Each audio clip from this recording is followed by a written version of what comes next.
যেখানে দেশপ্রেমিক রাজনীতিবিদ তারা কোনোদিন পার্লামেন্টে যেতে পারবে না।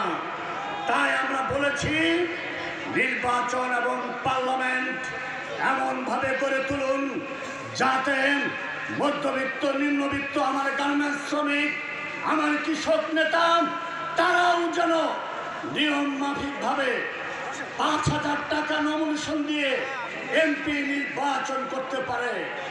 ওই পুঁজিবাদী লুটেরা, খুনিরা, ফ্যাসিস্টরা এই শাসন রাখতে চায় যাতে করে পার্লামেন্টে আমরা না যেতে পারি।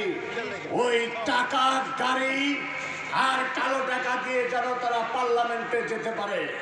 সংগ্রামী বন্ধুগণ, আমরা 1971 সালে মহান মুক্তিযুদ্ধ করেছিলাম। 54 বছর চলে গেছে। 90-এর গণ-অভ্যুত্থান করেছিলাম। তারপরে আবার 24-এর গণ-অভ্যুত্থান হলো, কিন্তু আমাদের দেশের মানুষের ভাগ্যের পরিবর্তন হলো না। এই জন্যই হয়নি। এখন যে রাজনীতি চলছে সেই রাজনীতি হচ্ছে ডাকাতের দর্শন। ডাকাতরা রাজনীতি করবে, চোরের দর্শন, চোরেরা রাজনীতি করবে।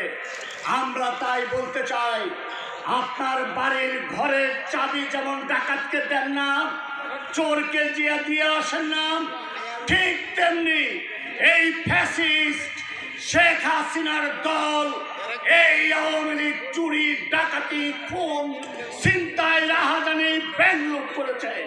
ওরা স্বাধীনতা, মুক্তিযুদ্ধ, গণতন্ত্রকে হত্যা করেছে। স্বাধীনতার নামে, মুক্তিযুদ্ধের নামে আমাদের মুক্তিযুদ্ধের চেতনাকে ভুল